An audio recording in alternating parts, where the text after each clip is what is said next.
0 to 60 can define a performance car, but it's the fastest 60 to 0 that's the aim of Tarok's brakes. From road cars to race cars, circuits, special stages, or the autostrada, nothing reduces speed like Tarok's brakes. Italy gave the world the art of Da Vinci and Michelangelo. Tarok's has given drivers the art of stopping. For more information and to acquire your own masterpiece, visit taroks.co.uk.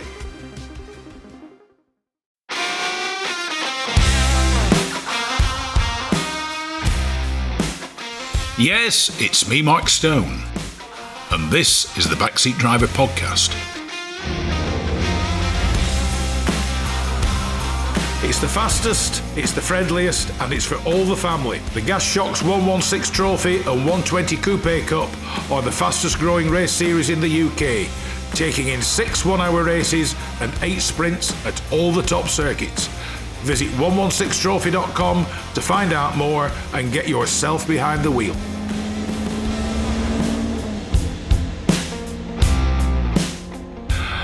I'd like to welcome to the Backseat Drive radio show a Frenchman who lives in England, but also a Frenchman who has a passion for vintage cars, driving vintage cars, but he's also heavily associated with Vintage Revival Mony, which is, well, I'll let Freddie tell you, but what I will say is Montlhery is one of the most staggering circuits you will ever visit, and it is approximately, according to the maps on my iPhone, 19 kilometres south of Paris.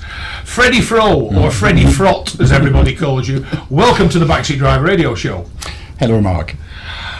What exactly is Montlhery? I mean, it's a phenomenal place. It's a banked circuit. It's, from looking at it, you have 4 circuits in one, but it is just an amazing setup. It is. It was born of land purchased by Monsieur Lamblin, who had made his fortune elsewhere, in 1923. And he decided that he would create Motor World. It was quite a few acres of land, and he started by building in 1924 a banked circuit, a bank ring, which could be exited at one end to 3 other circuits of different lengths. I mean, in a roundabout way, it's a type of Brooklands, isn't it? It is. It was copied on Brooklands. The idea was coming from Brooklands and Indianapolis, who were forerunners of Montlhery. So, of course, with better technology already, it was 20 years after Brooklands. He made a circuit which has got a slope of 53 degrees, so you are more or less riding on your side when you're on the top of the banking, and that is all the charm of the circuit. It's riding on the top track, on the top line of the circuit is quite exhilarating. And the other thing is, if you read the circuit's history, it was the location of the base of some phenomenal records set by different teams. This is back in the day when Citroën, Delage, Delahaye, Bugatti, with the very famous drivers such as Heli Nice behind the wheel, doing absolutely phenomenal things. Rennie Dreyfus doing unbelievable records, and these records and these races weren't like the hour and a bit you see today. These were hours longer, in fact days long. Absolutely. In the 60s, one of the records was for a Ford Taunus on the mileage covered in a week, day and night, without stop. But yes, it started very quickly, and in fact, the opening race of the circuit involved an Englishman, Parry Thomas, who came with his Leyland Thomas number 1 to fight against Mistopheles, the Fiat, in 1924. In fact, the race hardly took place because the banking is so rough that it shredded the tires in no time. So they covered a couple of laps and then had to stop because none of them had tires left around the rims. So, but yes, because the speeds you could do at Montlhery were higher, people were very tempted, and in fact Gwenda Stewart was a regular, and Hawkes, her husband, broke records with Morgans, Alvis's, and so on, and he had a garage there under the banking. So all the marks of, regardless of which country they were from, were coming to break records at the circuit, including motorcycles. In 1962, Velocette achieved a 24-hour record where they nearly reached 100 miles an hour over the 24 hours. Yeah. And, I mean, I've only ever been once. It's a venue I would love to go back to, and hopefully one day will. It really is a step back in time.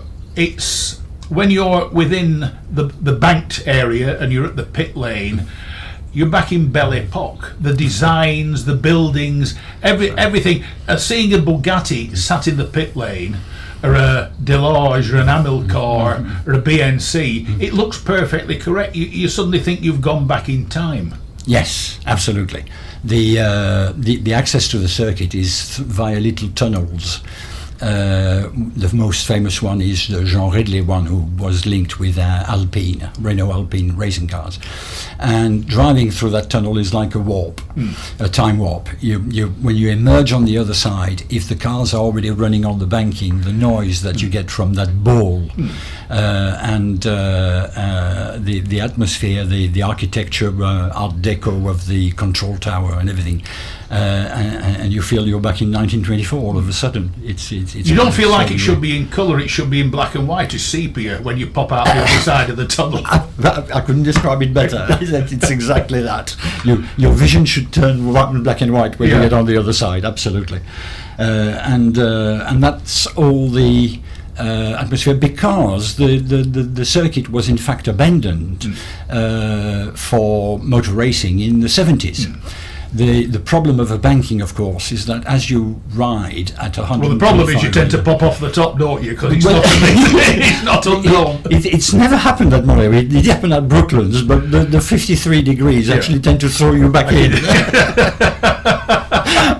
But no, the problem is that you rely on the centrifugal force to stay at the top. It means you've got no suspension. These forces become so phenomenal that your car is completely squat, and it became unsafe because the racing cars were exceeding the 125 miles an hour that the circuit was designed for. Yeah. So nothing has moved. The company that took over, which is called UTAC, is a company that is whose purpose is to test cars. Yeah. They give the European agreements, for each model and so on, and they test cars, lorries, motorcycles, all sorts of vehicles, and they closed it to the public. So no motor racing or no even visit for enjoyment or anything was allowed. Now, the one thing you're heavily involved with is Vintage Revival Mony, which is a gathering of, it's simplified, it's a gathering of old cars and old motorbikes, but it's safe to say it's a lot more than that. Yes, it is. It's a celebration of not only the circuit but all the old racing cars. Yes, the Vintage Revival. Now, why? Because between 1998 and 2002, a stalwart of the vintage car movement in France, who was also very involved with the Vintage Sports Car Club in England, he was one of the directors. Just putting, they tend to work together. There's an enormous vintage car movement in England. Yes. And there seems at times to be an even bigger vintage car movement in France. The French love their vintage cars. Definitely. The big difference there is that we still race in England. The French, the legislation, the regulations and so on, and the costs have become so frightening that people tend not to use their cars. And that's precisely where the Vintage Revival, the original Vintage Montlhery, who was organised by Jacques Potraille, came with the idea. And because he was a prominent member in the VSCC as well, he invited English people. And to this day, the majority of the participants to the event are in fact English. It was like Le Mans, really. I mean, Le Mans is called the bank holiday, the English bank holiday that just happens to be hosted in France. Exactly. So then the circuit closed in 2002 and wouldn't accept any event of any kind. So, but in 2011 they decided to reopen it for what is euphemistically called demonstrations. So you're not allowed to race. You're coming to ride your car on the banking and on the short circuit for sessions where in a non-competitive spirit. Yeah. So we call it. Has anybody ever mentioned to the racing drivers it's non-competitive? We try to avoid that. Yeah. I've yet to see any racing drivers out on the circuit together who will not see if they're quicker into the first corner than the other guy. Well, we thrive on keeping them ignorant. Yeah. No, it's all in very good spirit, in fact, and we are always amazed of how well they behave. Yeah. So we decided to revive the event by inviting what is now 280 cars plus 100 bikes and a selection of pre-1919 vehicles. Yeah. That includes vehicles which are propeller-propelled. Yes. They are like wingless aeroplanes who ride on the circuit, and it's a wonderful sight. So, of late, I notice on my social media there was a little appeal to keep it going as such.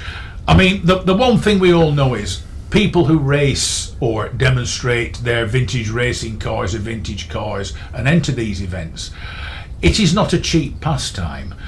And it's one of those things. I mean, the organisers can only ask the entrants for so much money without the entrants thinking, here, hang on.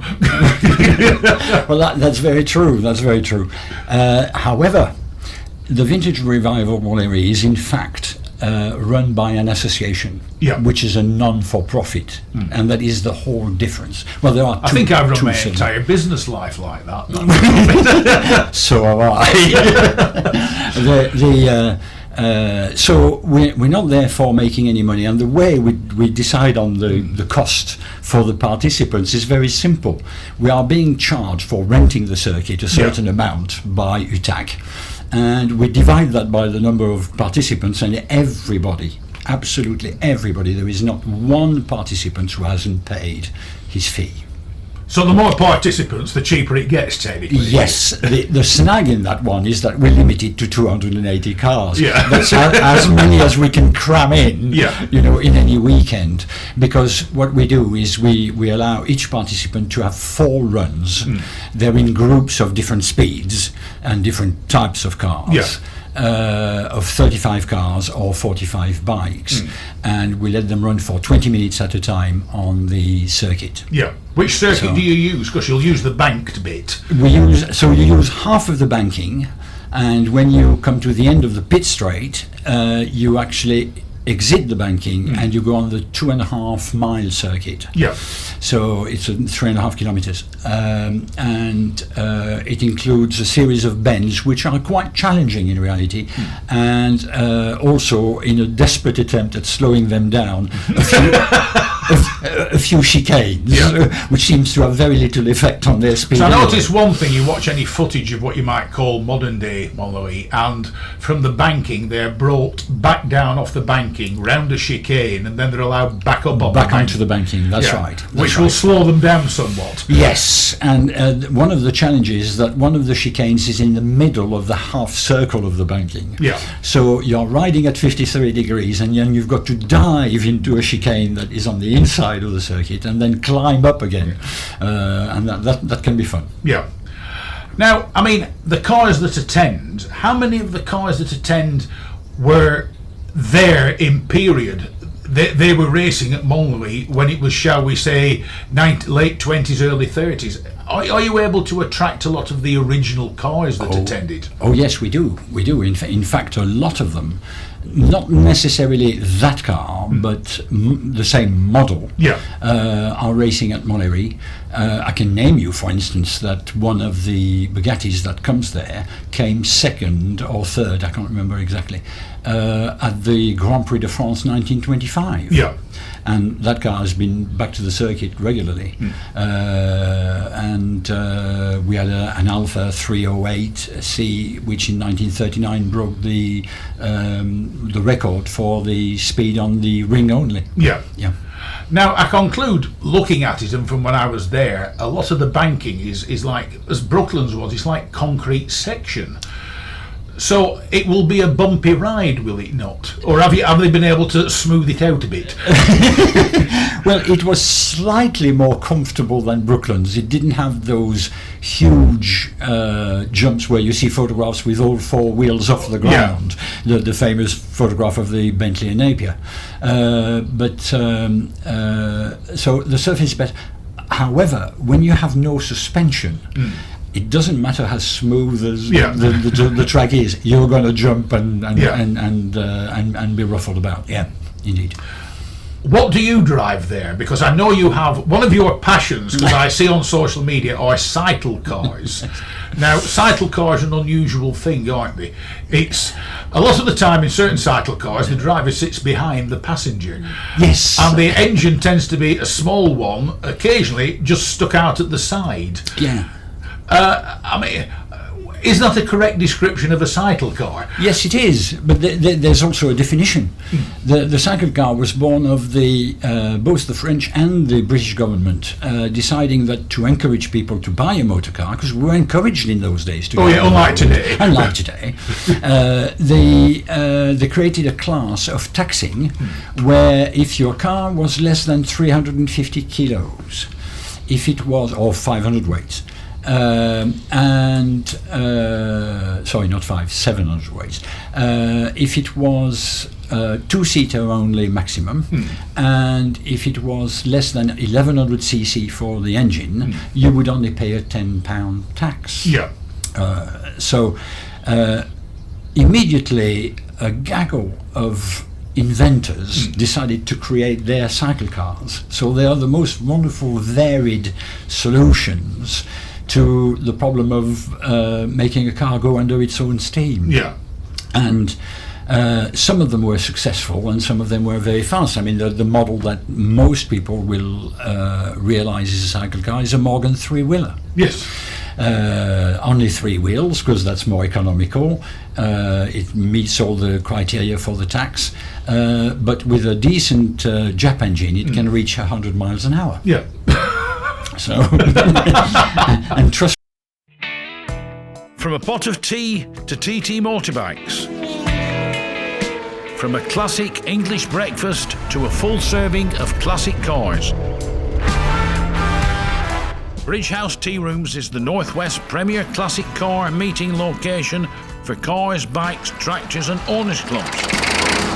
So no matter what your automotive appetite might be, visit Bridge House Farm Tea Rooms on their Facebook page or call John and Alicia on 07980 444 221 for show details and to reserve your own table and parking space.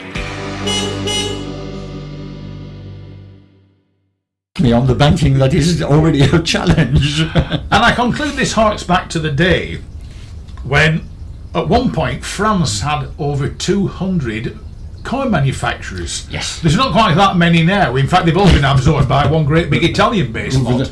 But true. I mean, the French could turn cars out like there was no tomorrow at one point, couldn't they? Yes, there was an area of the Paris suburbs called Courbevoie and Levallois-Perret, which was nothing but little sheds with bunches of 5 to 10 guys making a car. Yeah.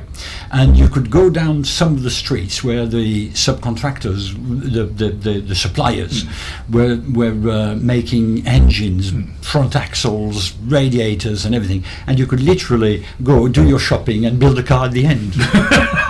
So, and some of the solutions adopted, because of course, with 1100cc, you were never going to break the world speed record. No. So you had to find an advantage to the car. So indeed, as you say, my car goes a little bit faster because it's a tandem car. The passenger is behind, so he's not slowing you down by the wind area that he obstructs. Yeah. You know, and all these kind of excuses.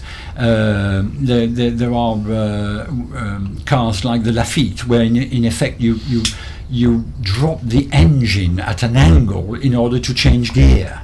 Oh. Yes.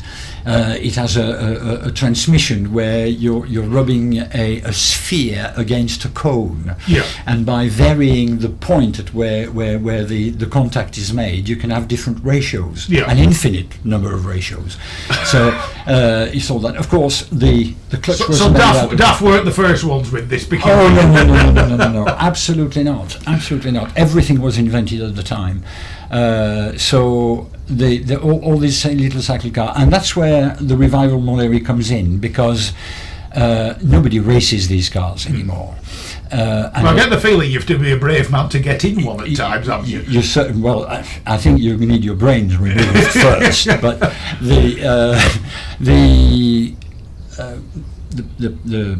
the fun is that because we're non-competitive and limits the costs, you don't have to have all the overalls, fireproof stuff, and all that stuff. You don't have your car being scrutineered and so on. We have a scrutineering for safety purposes, but it's a light exercise and so on. How many wheels should it have? 4. Well, it's got 4, right off. It's not 4. That's right. Yes, go and fit another one, and then come back. So we have all these little cars which are most of the time sleeping in a garage somewhere, who have the opportunity to come to a racing circuit. For them, it's the safest place where they can try their car and learn to drive it. Well, there's marshals and things like that, aren't There's there? marshals. Everybody's going the same way. There's no junction. And it's quite wide. So even if you have a vague steering, like many of these cars have, you can wander a bit. You won't hurt anybody. So and the same goes for people who have these days abandoned racing because of all the difficulties. And it's an occasion where they can not race but drive the car with gusto, is what I would describe it as. Just how quick are these little cars? The little cars, the Morgan racers can, the big guys actually reach 125. Yeah. They don't do it at Montlhery because it's not advisable. You get into, or else they bottle out well before they've got there. Well, you know exactly the speed they go, because the banking has got white lines going from higher and higher. And in order to hold your position on the top line, you've got to do 180 kilometers per hour. Right.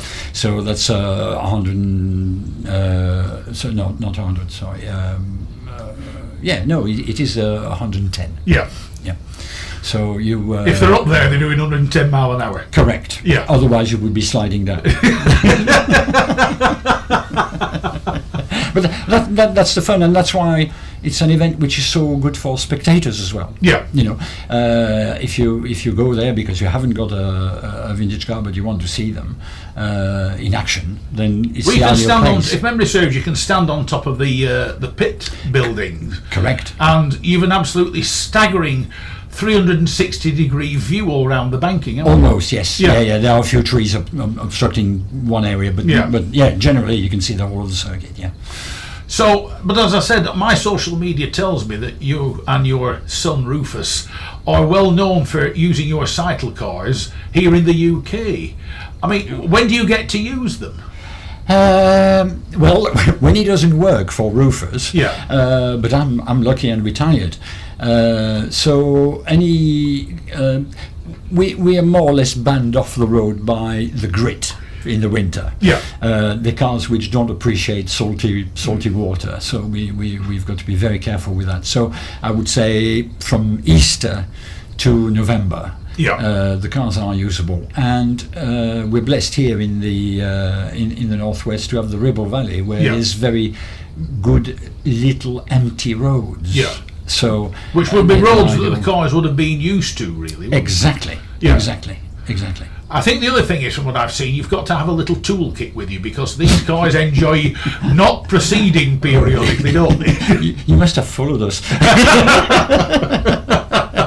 Yes, breaking down on the side of the road is part of the exercise. Yes. Yeah. They were very simple cars, but that's the attraction at the same time. I mean, my modern car, if it breaks down, and they do unfortunately from time to time, it's the AA or the RAC. Yeah. With a minimum amount of kits and a bit of experience, you learn to actually repair your car on the side of the road. Yeah. And most of the time, you get away with it. You know. I mean, the one thing I've seen with a lot of vintage and veteran car drivers is an essential tool is a hammer. Yes. It's a case of, if it hasn't worked, we haven't hit it hard enough. Yes. And a single sharp blow in the right place is known to allow the engine to sparkle back into life. Well, that's absolutely true. We had a rally just a few years ago where we were in the Dales, and a guy had fitted a modern electric fuel pump to his little Morgan. Yeah. And it was an extremely hot day, and he got hampered by a vapor lock.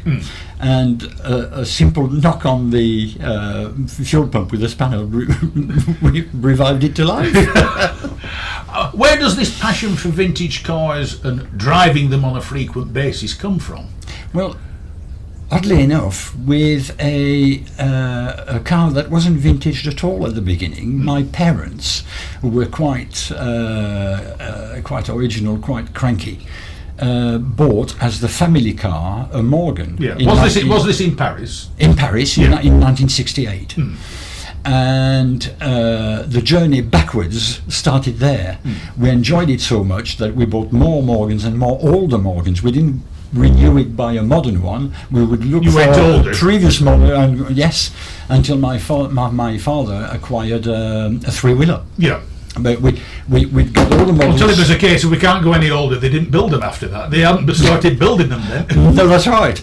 We'd gone back to a 1947 model, so after that we had to go pre-war. Yeah. So we bought a 1921 three-wheeler. And then I got married. I moved to England, and I started working, and I started looking for more vintage cars. Yeah. It's a virus, and there's no cure. So is it still Morgan, or what else have you got? No, if you don't mind me asking. No, not at all, not at all. So we went backwards by buying a 1925 Amilcar. Built in Paris? Built in Paris, absolutely. And the car was, it's a voiturette. It's far too heavy to be classed as a cycle car, but it was a little sports car of the days. It's two-seater, no hood, no side windows or anything like that. And it's got a little 1100cc four-cylinder engine. Yeah. So quite slow. It can only do 65 flat out, and you don't really want to ride at those speeds because they become a little bit difficult.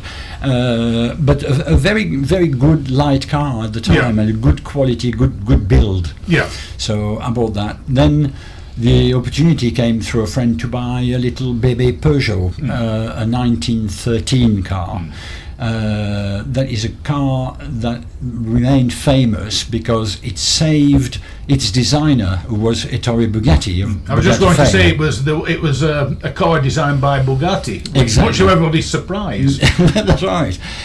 He designed it and then realised that the tooling that he acquired to make cars at Molsheim in Alsace was wrong for making a lot of little cars. Yeah. So he wanted him to go into the upper market of luxury cars and sports cars.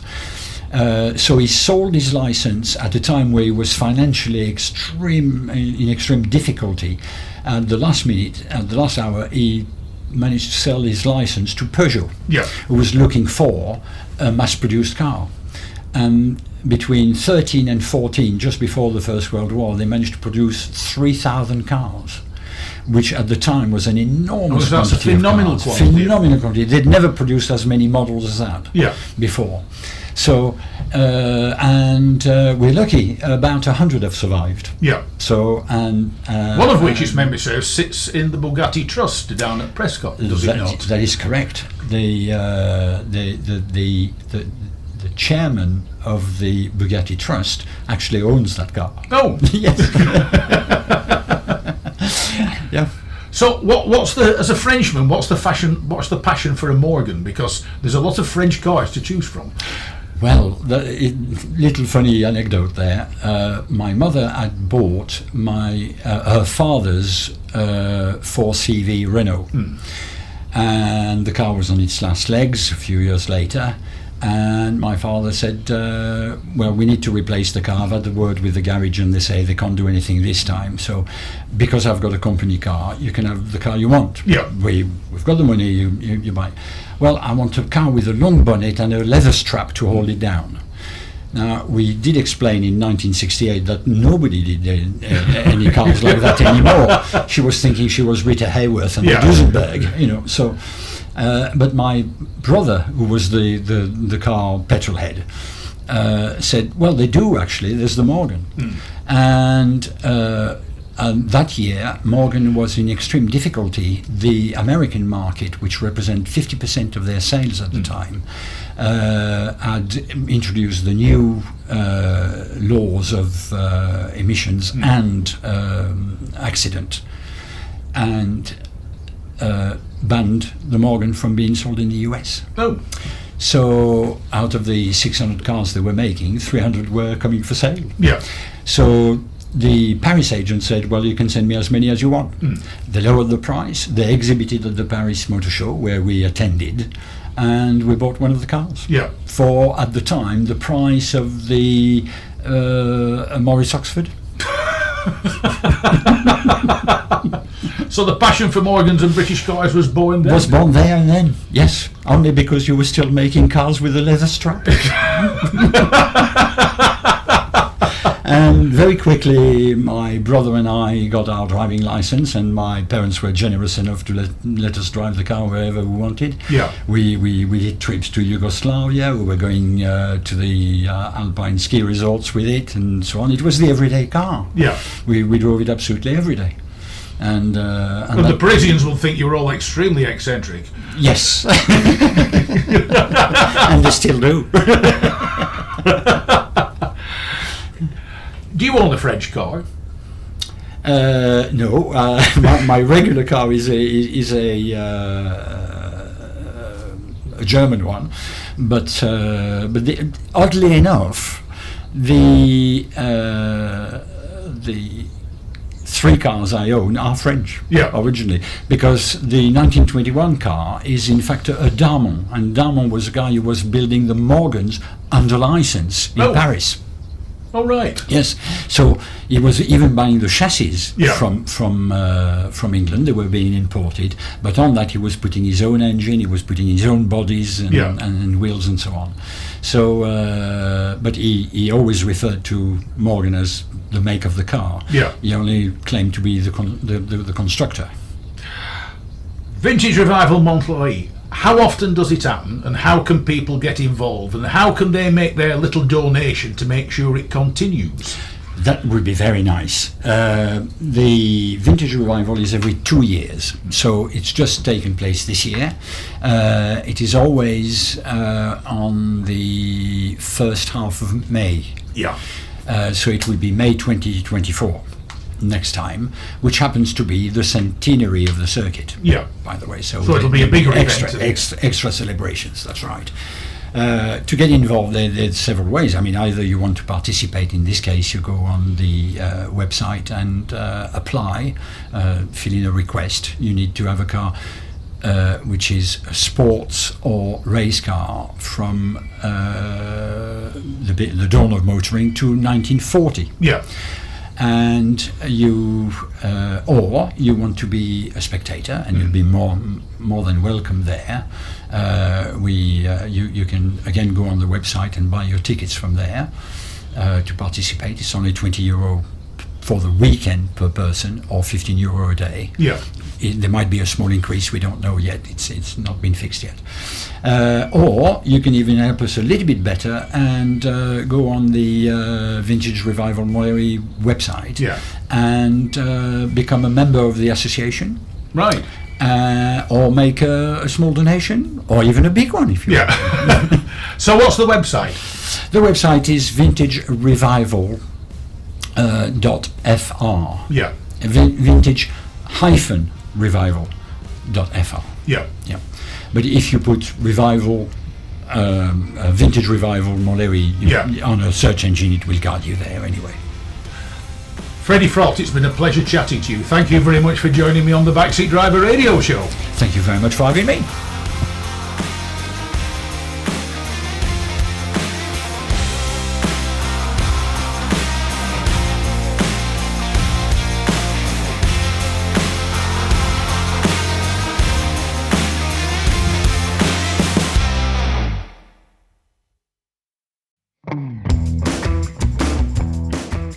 Rarely beaten on price, never beaten on service. Whether it's cars, bikes or commercials, Hoddy Tyres are the best in the business. And when it comes to tyre expertise and advice to supplying the correct tyres for your vehicle's specific requirements, nobody comes close to David Lakin and the Hoddy Tyres team.